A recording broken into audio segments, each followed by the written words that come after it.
하나님 말씀 보겠습니다. 골로새서 3장 23절입니다. 신약성경 327페이지에 있는 골로새서 3장 23절 말씀.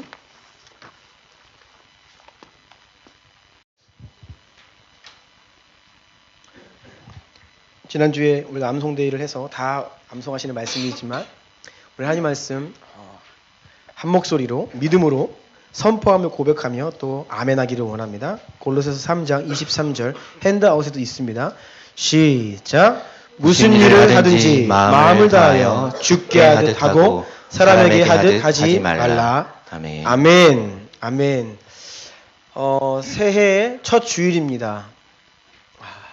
좋은 날입니다. 새해가 이르러서 많은 것들이 바뀌었죠. 그래서 우리 주보도 제가 좀 바꾸어 보았고요.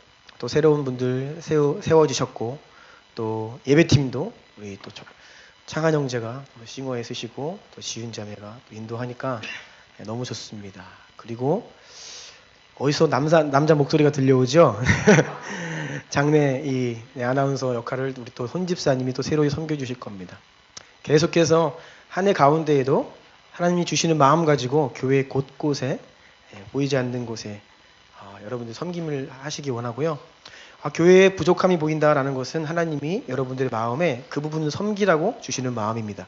그래서 조금 이 부분이 우리 교회가 좀 부족하다라고 느껴지시는 부분이 있다면 지체하지 마시고 그 부분을 여러분들 스스로 섬겨주시기를 바랍니다. 저희 교회는 다 자원하는 마음입니다. 강제로 쓴 분이 한 분도 없고 모두가 자원하는 마음으로 섬기는 거예요. 그래서 계속해서 함께해 주시기를 축복합니다. 새해 첫 주일인데 우리 이렇게 서로에게 인사했으면 좋겠어요. 주님을 더 사랑하는 한 해가 됩시다. 주님을 더 사랑하는 한 해가 됩시다. 더 사랑하는 한 해가 됩시다.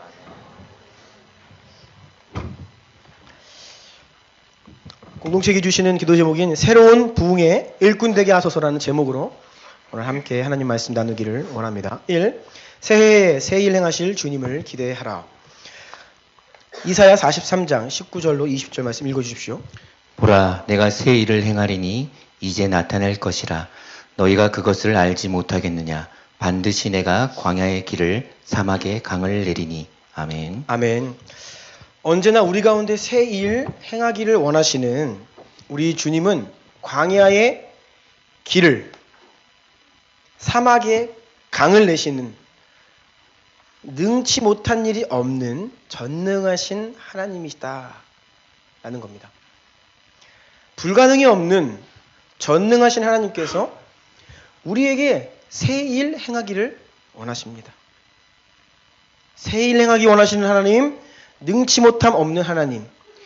이 주님을 향한 고백, 단순해 보이지만 너무나 위대한 고백입니다. 한번 같이 고백해 볼까요? 네. 새 일 행하시는 하나님, 새 일을 행하시는 하나님, 능치 못함 없는 하나님, 능치 못함 없는 하나님, 전능하신 하나님. 전능하신 하나님. 아멘. 아멘. 네.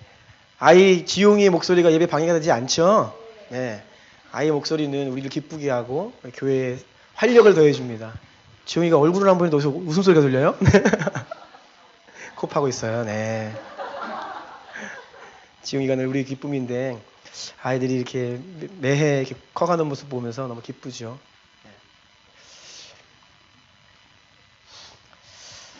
사람들은 새로운이라는 새것, new 너무나 좋아합니다. 반대로 이전 것, 낡은 것, 묵은 것, 올드한 것 싫어해요. 새 옷을 좋아합니다. 제 이 옷은 우리 박 선교사님께서 두고 갔어요. 그래서 제가 한번 입어봤습니다. 네, 헌옷이지만 저에게는 새 옷이죠. 입었더니 느낌이 새롭습니다. 우리 형제분들 새 자동차 뽑는다. 설레죠. 또 새로운 스마트폰을 손에 얻으면 너무 좋아요. 새로운 것을 너무나 좋아하죠.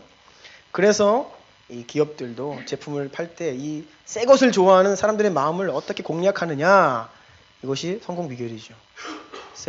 애플이 지금 문제가 되고 있는 게 배터리 성능이 조금 저하되면 버벅대게 만들었죠. 그렇게 시스템 업데이트를 시켜놨어요. 그래서 사람들로 하여금 이거 새 거를 원하도록 빨리 교체하도록 그렇게 이제 꼼수를 부렸다가 지금 그것이 드러났죠. 사람들은 새로운 걸 좋아합니다. 제 아들도 이제 이번에 학교를 들어갑니다. 새로이 이제 유치원 선교원을 졸업하고 학교에 들어간다고 하니까 너무 설레고 기대하고 좋아해요. 우리는 새 것을 좋아합니다. 인간의 바람은 늘 새 것을 원해요. 그런데 여러분, 어쩌면 인간 안에 있는 새 것을 원하는 이 마음은 오직 하나님 안에서만 채워질 수 있다는 사실입니다. 이 땅 가운데 있는 것으로는요, 그것을 손에 얻는 순간 다음날 곧 그것은 새 것이 아니에요. 이전 것이 되어버립니다. 그런데 하나님은 그렇지 않으십니다. 예레미야가 3장 22, 23절 읽어주십시오. 여호와의 인자와 긍휼이 무궁하심으로 우리가 진멸되지 아니함이니이다. 이것들이 아침마다 새로우니 주의 성실하심이 크시도소이다. 아멘. 네, 하나님은 늘 매일매일 아침마다 우리에게 새로우신 분이에요. 그 이유는 주님의 인자가 끝이 없고 주님의 자비와 긍휼이 무궁하시기 때문에, 그분은 무한하시고 무궁하시고 영원하시기 때문에 언제나 우리와 함께하고 계시지만 그럼에도 불구하고 매일매일 또 매해 새로운 분이십니다. 그래서 우리가 그러한 하나님 안에 거할 때에 우리는 늘 새로운 은혜, 새로운 역사, 새로운 일들 가운데 그것을 맛보게 된다는 것입니다. 요한복음 15장 5절 다 같이 읽겠습니다. 시작. 나는 포도나무요 너희는 가지라. 그가 내 안에 내가 그 안에 거하면 사람이 열매를 많이 맺나니 나를 떠나서는 너희가 아무것도 할 수 없습니다. 아멘. 네, 우리가 주님 안에 거하기만 하면요, 늘 새로운 열매를 새로운 것을 얻을 수 있다라는 것입니다.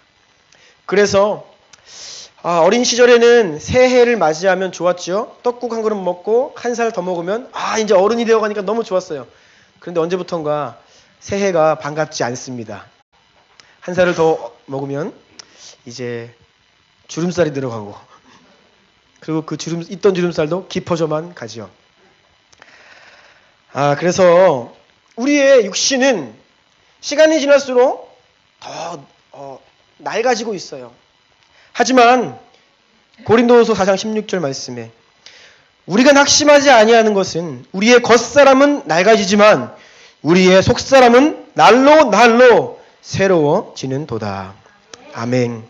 왜냐하면 주님 안에 있기 때문이에요. 우리가 그분이 우리 가운데 늘 새로우시고 늘 새 일 행하시고, 그래서 우리의 영혼과 우리의 심령, 우리의 속사람은 늘 새롭다라는 것입니다.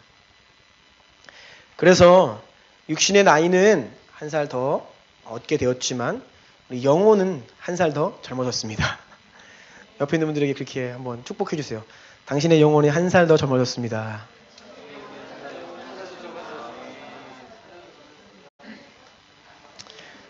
네, 날로 날로 새로워지기 때문이에요. 주님은 새일 행하시길 원하십니다. 그래서 새해를 맞이하며 우리는 새일 행하시는 주님을 기대해야 돼요. 소망해야 됩니다. 하나님, 올해 어떤 일을 행하실 겁니까? 나 너무나 기대가 돼요. 라고 주께 고백하는 것이 하나님 자녀들의 마땅한 고백입니다.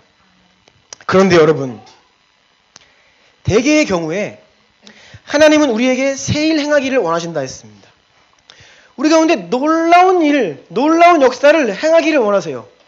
이것이 하나님의 마음입니다. 그런데 문제는 대부분의 경우에 우리의 기대와 우리의 믿음은 하나님께서 우리 가운데 행하고자 하시는 수준만큼 이르질 못해요. 주님의 기대에 우리는 주로 미치지 못합니다. 왜일까요? 두 가지 이유가 있습니다. 첫 번째는 우리 인간의 연약함 때문이에요. 로마서 12장 2절 읽어주세요.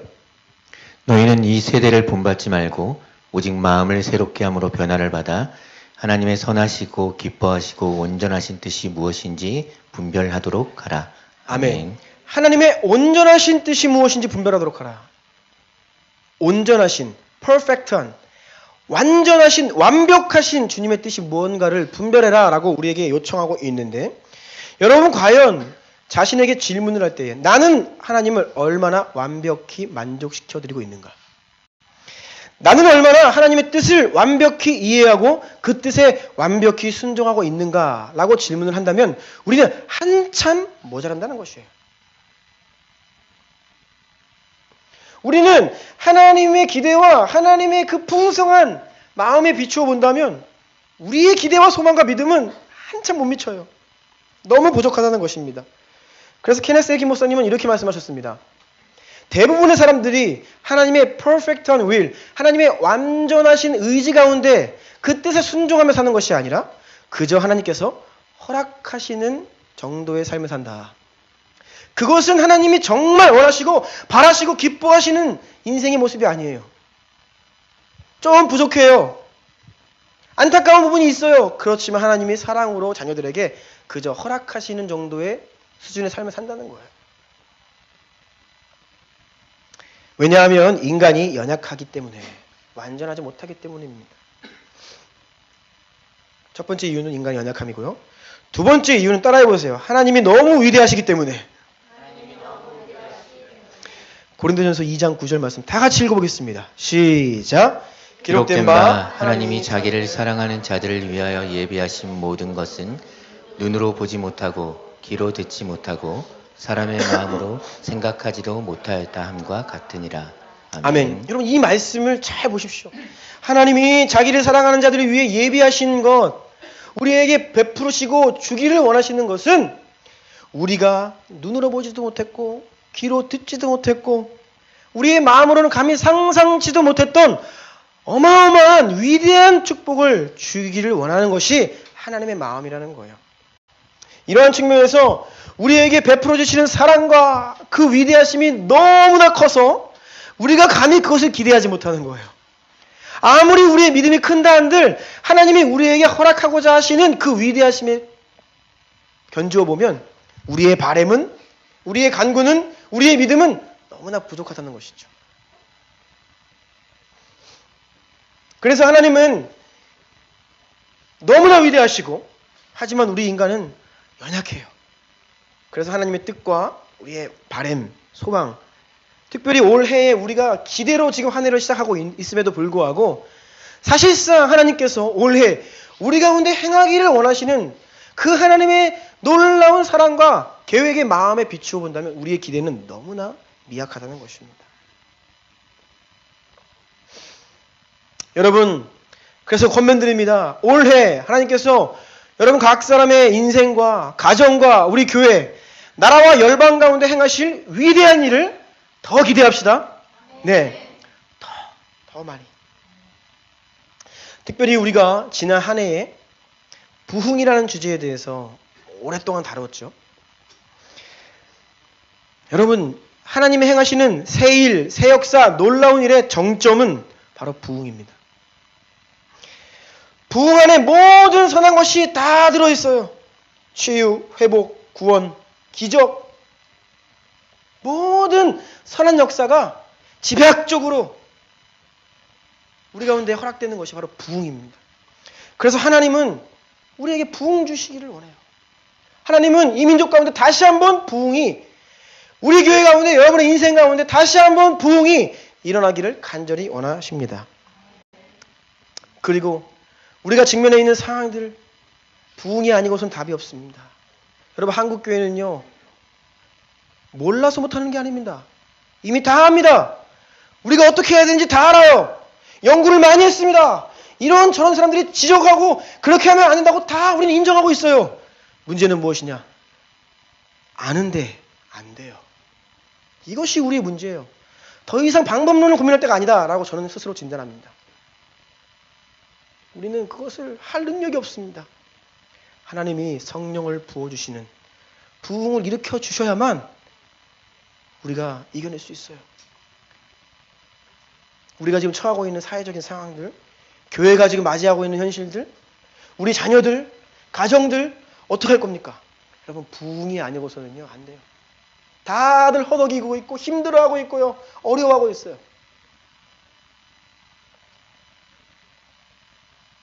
(110년) 전 이 땅을 강타했던 그 큰 부흥, 지난 한 세기 동안에 한국 교회를 뒤덮었던, 하나님 허락하셨던 그 큰 부흥이 다시 한번 우리 가운데 일어나야만 우리에게 소망이 있다는 것입니다. 그래서 여러분 올해에 새로운 부흥을 위해 기도하며 그 부흥을 위해 쓰임받는 일꾼들 되시기를 축복합니다. 우리는 그래서 부흥을 기대하고 꿈꾸고 기도해야 합니다. 큰 2번을 볼까요? 위대한 일을 꿈꾸는 자, 작은 일에 충성된 자. 여러분 이 두 가지 중에 어느 편에 서고 싶습니까? 올해 공동체 기도 제목은 새로운 부흥의 일꾼 되게 하소서입니다. 오늘 말씀 제목이죠. 새로운 부흥의 일꾼 되게 하소서. 그런데 동일하게 우리에게 주시는 올해 말씀은 골로새서 3장 23절. 무슨 일을 하든지 마음을 다하여 주께 하듯 하고 사람에게 하듯 하지 말라. 여러분 이 기도 제목과 이 말씀이 잘 매칭이 되십니까? 위대한 부흥을 꿈꾸면요. 마땅히 이런 말씀이 등장해야 될 것 같아요. 주여 수년 내에 부흥케 하소서. 아니면 오순절에 부어주신 불같은 성령의 역사, 그런 말씀들이 등장해야 될 것 같은데 왜 위대한 새로운 부흥을 꿈꾸면서 마음을 다하여 죽게 하듯 하라는 말씀이 하나님께서 우리에게 허락해 주셨는지. 우리 교회는 지금 매년 새로운 시즌을 맞이하고 있습니다. 하나님께서 매년 새로운 시즌, 새로운 계절, 새로운 역사 행하고 계시는데요.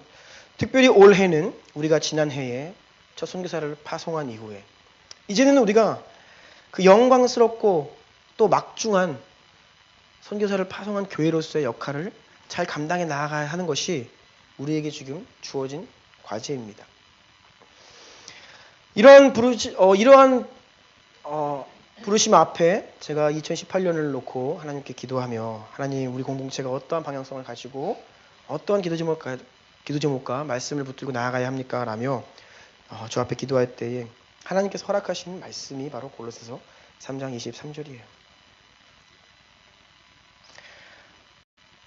여러분 위대한 일을 이루는 것은요. 무언가 특별한 행위가 아닙니다.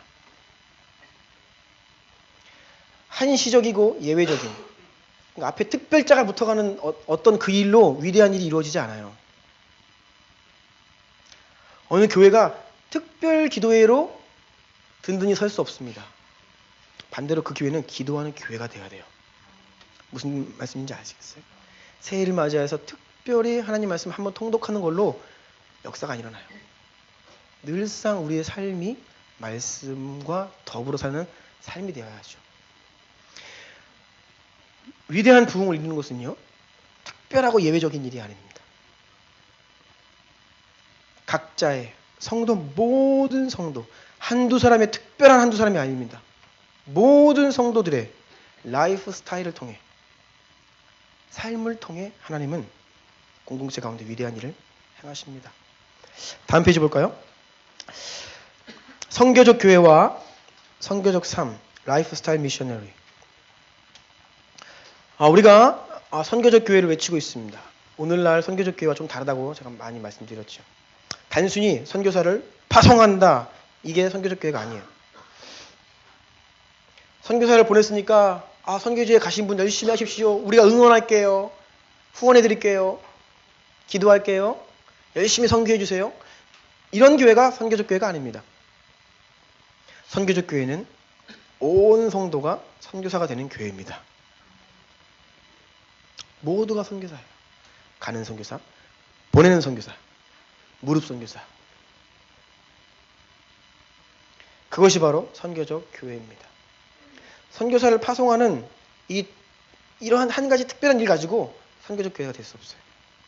온 교회의 가치가 선교를 통해 하나님 나라 부흥되고 선교가 완성되는 그 부르심 앞에 온 성도가 다 한마음이 되어 나아가는 것이 선교적 교회이죠. 라이프 스타일 미셔너리 존 박 선교사님을 저희가 이제 작년에 파송했습니다.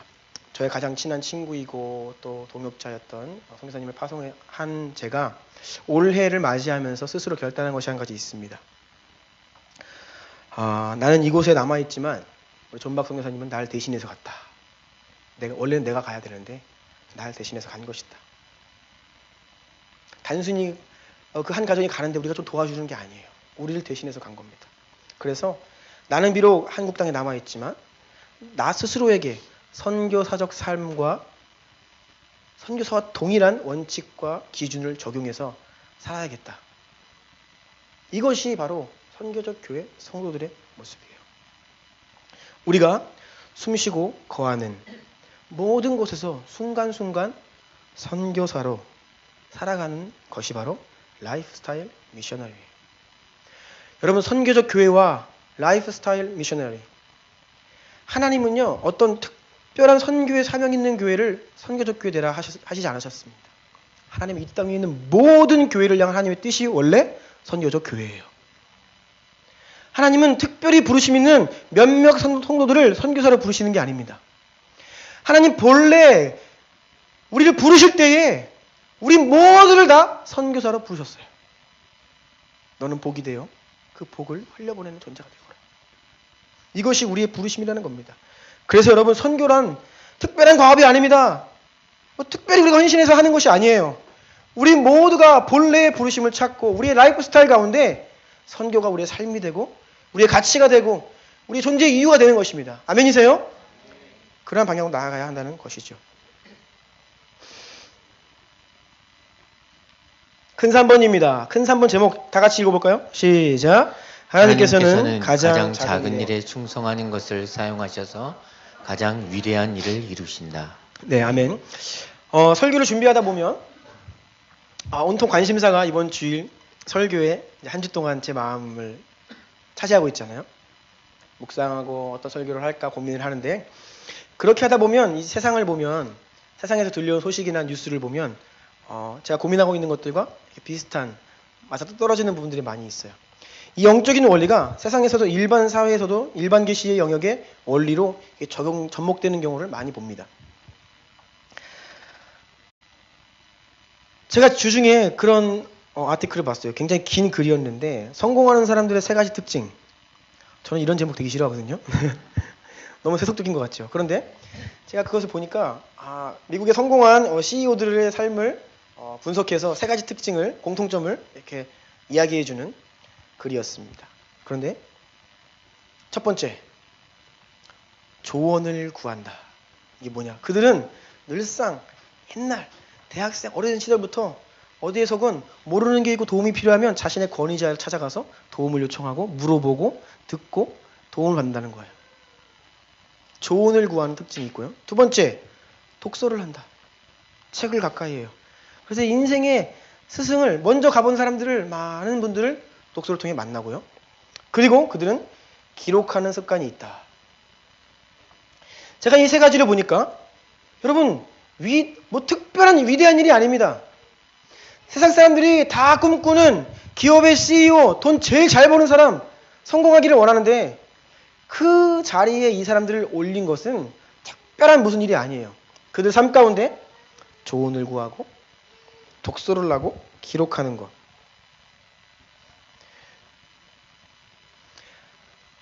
제가 우리 정경환 목사님이나 이재한 선교사님 같이 제가 개인적으로 스승으로 모시고 또 멘토로 삼는 분들을 간혹 찾아뵙고 조언을 구하고 어떻게 하면 좋습니까? 라고 여쭈어볼 때 저는 많은 큰 기대를 가지고 찾아뵙고 조언을 구합니다. 그러면 이런 신앙의 스승님들은 위대한 말씀을 하지 않으십니다. 삶 속에서 작은 것을 말씀하세요. 언제나. 그래서 저는 큰 걸 얻기를 원하는 마음으로 찾아뵙지만 얻는 것은 너무나 사소한 작은 것이에요. 지금도 저희 모교인 이 총신대학교가 이 재단 이 문제로 총장 비리 사건으로 지금 다 쑥대밭이 돼서 신학생들이 졸업을 거부하고 수업을 거부하고 막 그런 상황입니다. 그런데 제가 다닐 때에도 그랬어요. 학교에서 우리가 수업을 거부했습니다. 그래서 제 안에 고통이 좀 많이 있었어요. 그래서 우리 이재영 선생님 찾아뵈어서 어떻게 해야 됩니까? 라고 이제 여쭈었더니 그때 하신 말씀이, 저는 그 위대한 이야기를 들으러 갔거든요. 그런데 이렇게 말씀하시더라고요. 매일 열심히 말씀 읽고 기도하면서 주님 사랑하는 마음을 잃지 않도록 두려운 마음으로 그 마음 지키라. 신학생들이 신앙이 화석화되는 것을 조심해라. 매일 말씀과 기도가 살아있도록 주님 사랑하는 거 매일매일 그거 힘써라. 그러면 때가 되면 하나님 반드시 쓰신다. 위대한 말을 들어가는데 말씀과 기도의 삶을 주님을 사랑해라 라는 조언을 들었어요.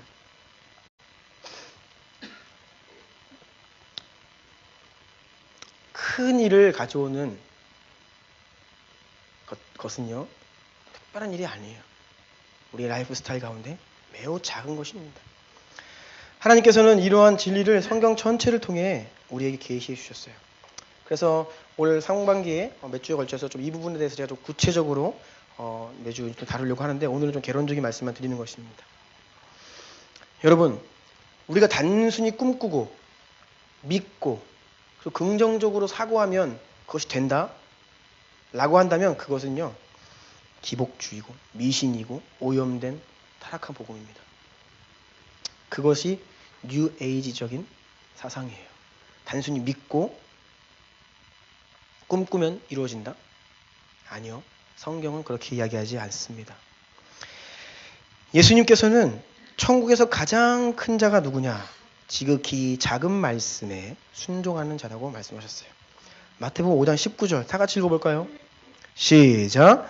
그러므로 누구든지 이 계명 중에 지극히 작은 것 하나라도 버리고 또 그같이 사람을 가르치는 자는 천국에서 지극히 작다 일컬음을 받을 것이요 누구든지 이를 행하며 가르치는 자는 천국에서 크다 일컬음 받으리라. 아멘.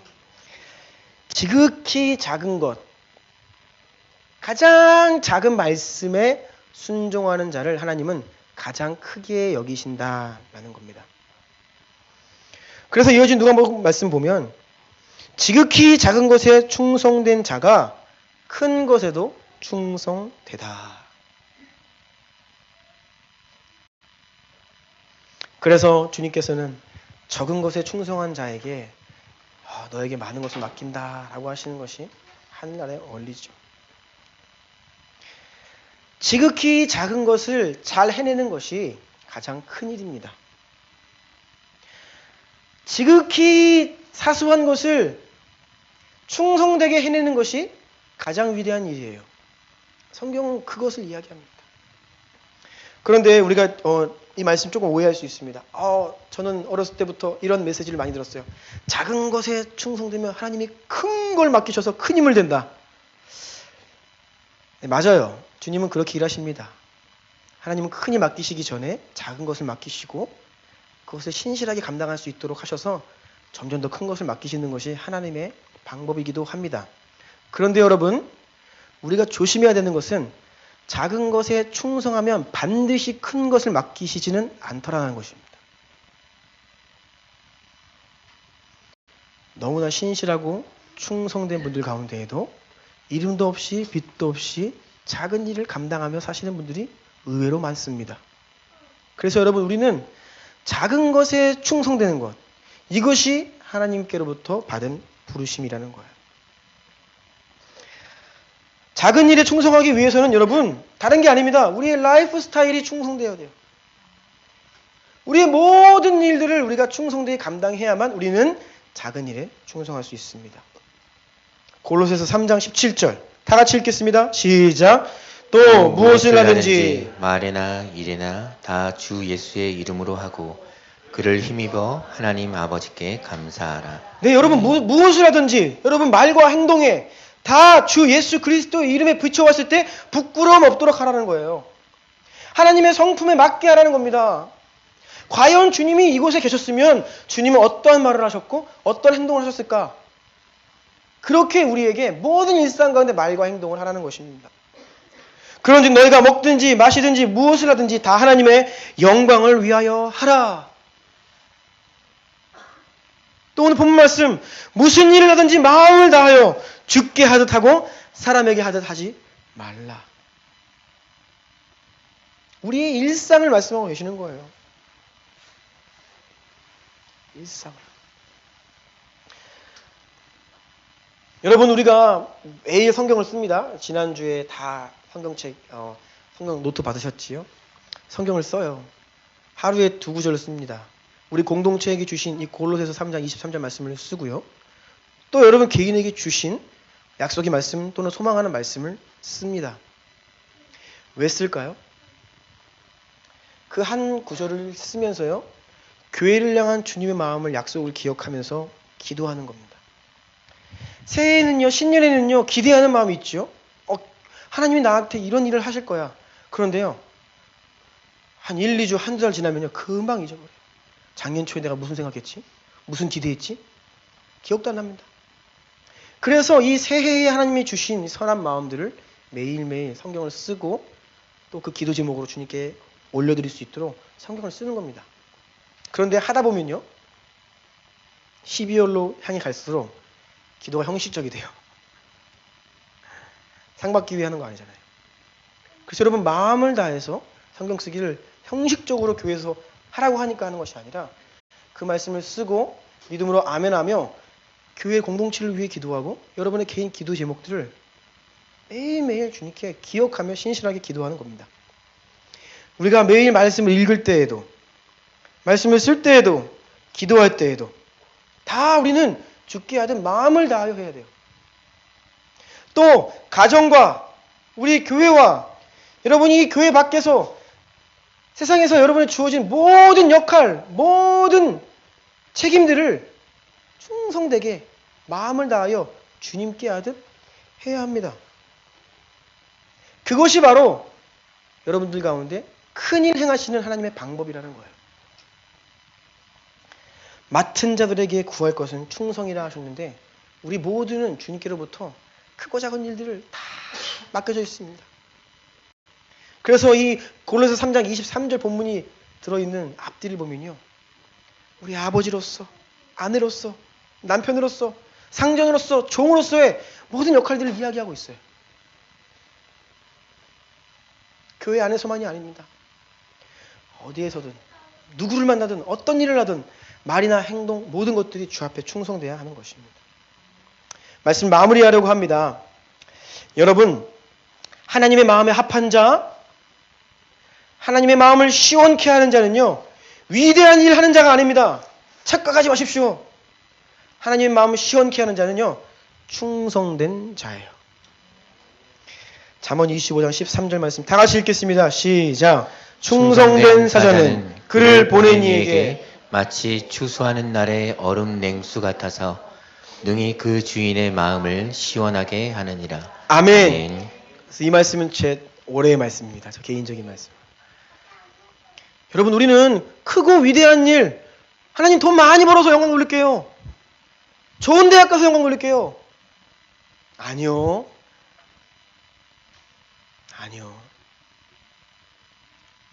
얘야, 크고 위대한 일을 해야 내가 영광 받는다. 내 마음이 시원하다. 그렇게 말씀 안 하십니다. 뭐라고요?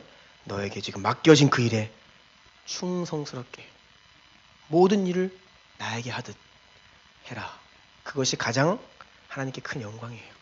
하나님 마음을 시원케 하는 것입니다. 그래서 여러분, 우리가 부흥을 꿈꾸고 하나님이 우리 가운데 행하실 놀라운 일을 기대하고 사모하는 마음이 있지만 그와 동시에 그것을 이루는 방법은요, 특별한 일이 아니에요. 뭐라고요? 우리의 라이프 스타일입니다. 매일의 삶 가운데 맡겨진 일을 어떻게 감당하느냐. 모든 일을 주님께 하듯 하는 것. 그것이 바로 충성된 사자의 모습입니다. 같이 기도할까요? 새로운 부흥의 일꾼 되기를 원한다고 고백하며 나아갑시다. 그리고 여러분, 새로운 부흥의 일꾼 되는 것은요, 우리 주나임 교회에서 여러분이 맡겨진 일을 충성되이 감당하는 거야. 사람에게 하다 하지 말고 하나님 보실 때, 야, 너 어떻게 그 작은 일이지만 그렇게 마음을 다하여 충성되게 하니 잘했다. 가정 안에서 누구를 만나든, 학업에, 직장에서 모든 일들 무엇이 주어지든지 마음을 다하여서 최선을 다하여서 그 일을 해내는 거예요. 여러분, 큰 일 하려 하지 마시고 맡겨진 일 충성스럽게 감당하여서 주님 마음을 시원케 하는 새로운 부흥의 일꾼 되기를 예수님은 축복합니다. 우리 주님께 그런 마음으로 한번 간절히 기도합시다. 아버지요,